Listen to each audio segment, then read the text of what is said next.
বিয়ের পর এই প্রথম ননাসের বাড়িতে বেড়াতে গেলাম। আর আমরা যাব দেখে আপু তো এত এত আয়োজন করে রেখেছে। প্রথমবার ননাসের বাসায় যাচ্ছি আর তার জন্য কিছু না নিলে কি হয়, তার জন্য তো এত এত কিছু নিয়ে গেলাম। যে দেখি আমার ননাস একা হাতে সব কাজ করছে আর এটা দেখে কি আমি বসে থাকতে পারি, তাই আমিও একটু তার রান্নার কাজে একটু হেল্প করলাম। আর বড় আপুর বাসায় ঘুরতে যেহেতু এবছরের প্রথম কাঁচা আম খেলাম। আসসালামু আলাইকুম এভরিওয়ান। আজকে তো আমাদের ননাসের বাসা থেকে আমাদের বাসার সবাইকে দাওয়াত দিয়েছিল। আর আমার শ্বশুর শাশুড়ি আমার ভাসুর ওনারা কিন্তু অলরেডি বের হয়ে গেছে। আর আমার জামাই তো চাচ্ছিল যে বাইক দিয়ে যেতে, তার জন্য কিন্তু আমরা পরে দুজন বের হয়েছি বাইক নিয়ে। গাড়িতে গেলে কিন্তু দম বন্ধ লাগে, এর জন্য কিন্তু আমার গাড়িতে যেতে ভালোই লাগে না। আর এর জন্য কিন্তু আমি বাইকে করে যাচ্ছিলাম তার সাথে। আর যেহেতু আমাদের বাসা থেকে আমার বড় আপুর বাসায় অনেকটা দূরই, তার জন্য আমরা চাচ্ছিলাম যে বাইকে করেই যাই, আর বাইকে গেলে অনেকটা বেশি ভালো লাগবে। আমরা কিন্তু যাচ্ছিলাম আর তখন কিন্তু অনেক দুপুরের কড়া রোদ ছিল, দুপুর 12টা বাজে। আর এই টাইমে অনেক বেশি রোদ লাগছিল আর আশেপাশের গাড়িও কিন্তু কম ছিল। এখন যেহেতু ঈদ, এর জন্য কিন্তু রাস্তাঘাটের অনেক গাড়ি কম, মানুষজনও কম। আর কিন্তু আমাদের যেতে কিন্তু খুবই ভালোই লাগছিল। বিয়ের পর এই প্রথম হচ্ছে ননসের বাসায় বেড়াতে যাচ্ছি, আর তার জন্য কিছু না নিলে কি আর হয়। এর জন্য কিন্তু আমি এখান থেকে আপেল নিচ্ছিলাম বেছে বেছে, যে কোনটা বেশি ভালো হয় সেটা দেখে দেখে নিচ্ছিলাম।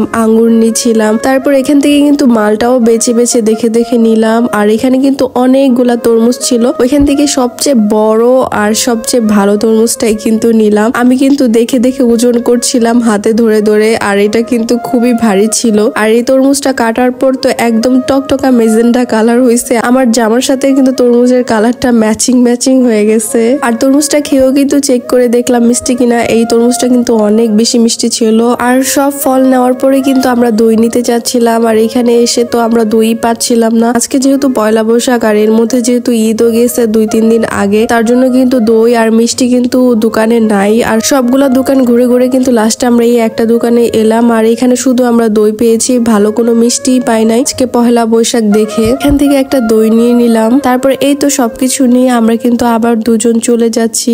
বড় আপুদের বাসায় আসার পরেই কিন্তু আমাদের শরবত দিয়েছিল, আর এখানে কিন্তু বেলা শরবত করেছিল আপু। আর সবাই যেহেতু চিনি খায় সবারটাই চিনি দিয়েছে, আর আমি আর হচ্ছে আমার হাজবেন্ড কিন্তু চিনি খাই না, এর জন্য আপু কিন্তু আমাদের দুইটা শরবতে চিনি দেয়নি। আর বাসায় আসার পরে কিন্তু আপুর ছাদে চলে গেলাম, কারণ আপু অনেক গাছ লাগাতে পছন্দ করে, আর তার গাছগুলা দেখতে চলে গেলাম। আর গাছ দেখতে যেয়ে তো দেখলাম কাঁচা আম, আর এই কাঁচা আম দেখে কি আমার জিভে পানি থাকে। তারপরে কিন্তু সাথে সাথে আমি গাছে থেকে একটা আম ছিঁড়লাম। আম থেকে যেহেতু কষ বের হয়, এটা হচ্ছে আমি ছাদের মধ্যে ঘষে নিচ্ছিলাম। আর ঘষার পরে কিন্তু আমি আমটা সাথে সাথে না ধুয়েই খাওয়া শুরু করে দিলাম। আর আমি খাওয়ার পরে তো আমার জামাই বলতেছে যে তাড়াতাড়ি আমাকে দাও আম। তারপরে হচ্ছে তাকে লোভ লাগাই লাগাই আমি খাচ্ছিলাম, তারপরে তাকেও দিলাম। আর এই সিজনের প্রথম হচ্ছে কাঁচা আম খেলাম ননাসের বাসায় এসে। নিচে এসে দেখলাম যে বড় আপু একা হাতে সব কাজ করছে, তাই ভাবলাম আমিও তার সাথে কাজ করে দিই। যেহেতু এখনো তার রান্না হয়নি, তাই আপুকে বললাম যে আপনি একটু রেস্ট নেন, একা হাতে তো অনেকগুলা রান্না বাড়া করেছেন, এখন হচ্ছে বাকি যা আছে এইগুলো আমি করে দিই। তারপর রোস্টটা কিন্তু আমি রান্না করে দিলাম। রোস্ট রান্না শেষে আবার চিংড়িটা ভাজা করলাম। আমরা যে তরমুজটা নিয়ে আসছিলাম, বড় আপু তো কাজের জন্য সেই তরমুজটা ফ্রিজেই রাখতে পারছিল না, তার জন্য কিন্তু আমি এই তরমুজটা কেটে ফ্রিজে রেখে দিলাম, যেহেতু সে একা হাতে সব কাজ করছে।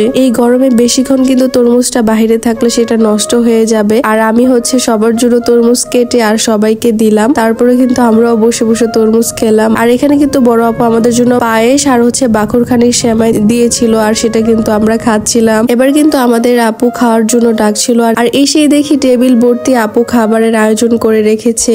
আর তারপরে কিন্তু আমরা সবাই বসে বসে খাচ্ছিলাম। তারপরে খাওয়া দাওয়া শেষ করে কিন্তু রুমে আসছিলাম আর আপুর বই দেখছিলাম। আর এখন কিন্তু অনেক গরম পড়েছে, তাই কিন্তু আমি বাতাস খাচ্ছিলাম। আর আসার টাইমে কিন্তু আমরা এই ফ্যানটা আপুর জন্য নিয়ে আসছিলাম। ফ্যানটা সুন্দর না? খাওয়া দাওয়া শেষে কিন্তু বড় আপু সবার জন্য সফট ড্রিঙ্কস দিচ্ছিল, আর এখানে সবাই সফট ড্রিঙ্কস খাচ্ছিলাম। আর তারপরে কিন্তু আপু আমাদের সবার জন্য কিন্তু সালামি দিচ্ছিল। আর ঈদের পরে যেহেতু আসছি, বড় আপু সবাইকে সালামি দিল। তারপরে বেশ কিছুক্ষণ গল্প টল্প করার পরে কিন্তু আমরা বিকেলে বের হয়ে গেলাম। আর বের হওয়ার পরে কিন্তু আমরা এদিক দিয়ে কুটির শিল্পে আসলাম। আর কুটির শিল্পে এসে দেখি এত ভিড়, কি বলবো। আজকে যে পহেলা বৈশাখ সেটা আমি ভুলে গিয়েছিলাম। আর এখানে এসে দেখি যে মানুষ এত ভিড় জমে আছে যে কিছু যে কিনবো সেটা কিনতেই পারছিলাম না। আর এদিক দিয়ে মাটির কিছু জিনিসপত্র কিনতে চাচ্ছিলাম, কিন্তু এত মানুষের ভিড়ে আমরা কিন্তু গরমে শেষই হয়ে যাচ্ছিলাম। তার জন্য কিন্তু আমরা ঝটফট করে জিনিসগুলা দেখছিলাম, আর যেটা পছন্দ হচ্ছিল সেটাই কিন্তু কিনে নিচ্ছিলাম। তারপরে কিন্তু এখান থেকে মাটির পাতিল, মাটির প্লেট, তারপর হচ্ছে চার কাপ এগুলো কিন্তু দেখে দেখে আমরা নিয়ে নিলাম এখান থেকে। আর আমাদের কুটির শিল্পে কিন্তু অনেক ফুলের দোকান আছে, আর এখান থেকে কিন্তু আমি ফুলের টব নিয়ে নিলাম বাসার জন্য। আর এখানে অনেক সুন্দর সুন্দর ফুলের দানি ছিল, কিন্তু আমি ভালো করে দেখতেই পারছিলাম না এত মানুষের ভিড়ে। তারপর কিন্তু তাড়াহুড়া করে এখান থেকে নিয়ে নিলাম, আর নিয়েই কিন্তু আমরা বের হয়ে গেলাম। তারপর এই তো বাসায় আসার পর এই ফুলদানিগুলো দিয়ে আমার ভ্যানিটিটা সুন্দর করে সাজিয়ে নিলাম। তো এই ছিল আমাদের আজকের ব্লগ। সবাই অনেক বেশি ভালো থাকবেন। আল্লাহ হাফেজ।